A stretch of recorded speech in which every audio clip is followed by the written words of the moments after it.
topic is so important, but really what Deshi Ballers does is just an honor and a privilege from the U.S. Embassy. We had a small part of what is an incredible journey of this organization. So Sharlina is, one of our incredible alumni of what we call our Global Sports Mentoring Program, one of many exchange programs that we have at the State Department.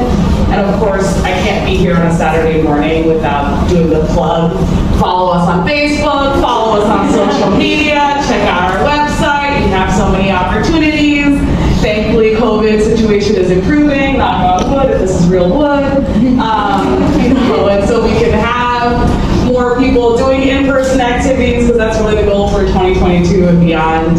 But this is an incredible, what Sharlina and you all, the organization, are doing is so incredible, because this event today is an example of just like the multifaceted approach that you need to take to really have that kind of engagement. I want to say young people and include myself in that, but unfortunately, apparently I'm getting aged out.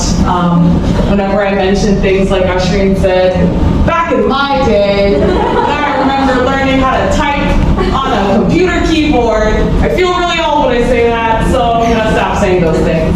But all jokes aside, I'm not gonna preempt what you guys are all gonna talk about, but so cool to see these different responses. And this is clearly not a Bangladesh thing, right? This is worldwide, and why do we care about it from the U.S. Embassy, right? Like, why is the U.S. Embassy lady here today? I think it's because we want to see more events like this, because this is raising awareness for a global problem. And actually, I was talking to Dia, who's the Facebook representative for Bangladesh, who's also an alumna of our programs. Shout out to our programs. But we were talking about this because she herself studied in the United States, and now being the Facebook representative for Bangladesh, we're talking about what are the issues that young Bangladeshi men and women face in this country that's different than in the U.S. There is no difference. It's just the scope and the scale of the problem. And I think that for us, it's recognizing that, and I'm learning since I just got here to Bangladesh in June, is that Facebook is essentially the internet in this country. And so how you utilize yourself, how you put yourself out there on Facebook, and it has evolved a long time. And we'll give a little quick anecdote because it unfortunately will continue to age me.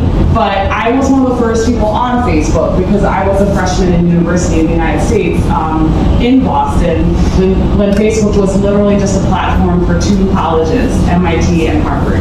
And I remember when I first got started, we were like, what is this thing on the internet?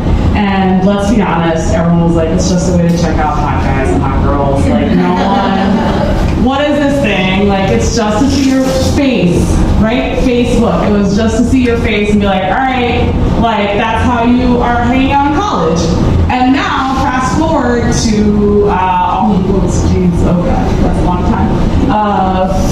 16, 17 years later, Facebook has evolved. And I utilize Facebook, it's, you can insert any platform. And I just want to narrow it down to social media because let's be real, that's where we all are, right? And I just think that it's not just the significance of the evolution of the platform, it's how we utilize it. I'm on Facebook every 2 seconds, really to check out the groups. I'm on some random Facebook group to find and buy a sari. Like, this is how we've evolved in the use of social media, right? So it's almost like we feel like it's like our third arm. Like we need it to do things.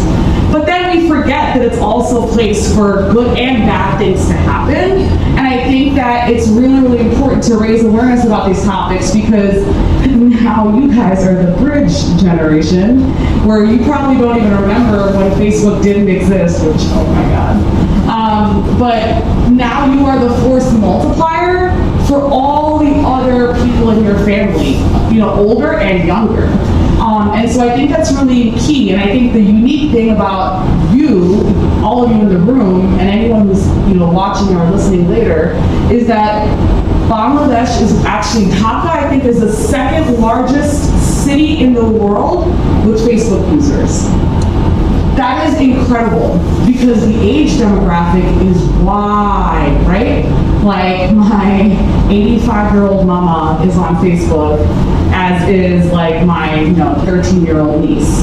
And so you're like, holy smokes, like that age demographic is incredible. That means everyone is using it for every different purpose.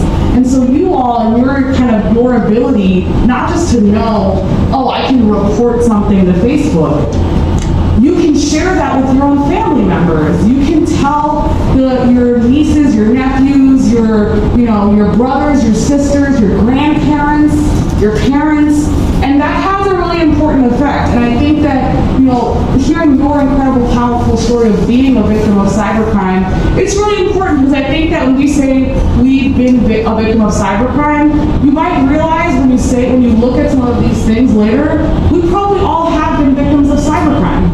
And it's important to reclaim that terminology and pivot it back onto society, right? Because in your age demographic, you have the ability to tell your parents yeah, I was a victim of cybercrime, but we can move past it and have a conversation about it and learn from it, right?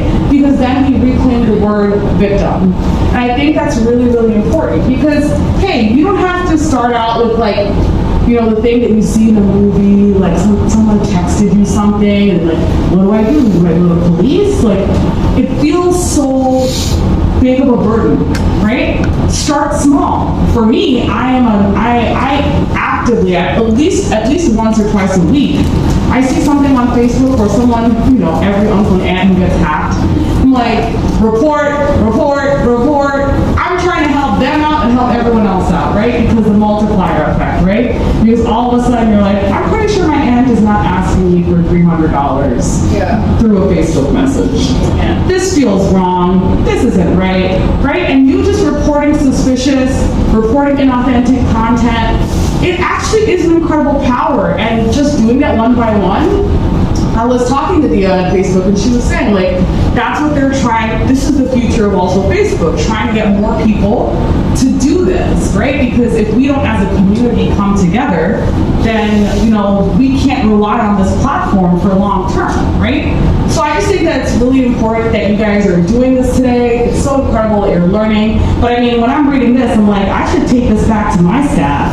Maybe they'll learn some things because a lot of people actually don't even know this. So I'm just alarmed. You guys already know so much, but I think it's just to stay vigilant and to remember that you do have an incredible power to pass this knowledge on to other people, whether it's in Bangla or in English or whatever language. And really, I think the sad reality to share is that I think cybercrimes will be here for the foreseeable future, right? So I think that we just need to own the reality that we're in, and that's just everywhere in the world. I mean, my own work email just got hacked this past week, so that's just a reality. And if I'm a U.S. government representative and my email gets hacked all the time, that's the future. That's the current day, and that's the future. So it really is almost an equalizer in a very scary way that it can happen to literally anyone of every power and any level. And so it's almost an ability for you to reclaim your power by being able to just report something and sharing that information. So I'm just so amazed to see these incredible responses. You guys already know so much that really it's how do we share that knowledge with others and have more sessions like this because it really is so important across the board. And you're not here to see me talk, so that's it for me. Thank you guys.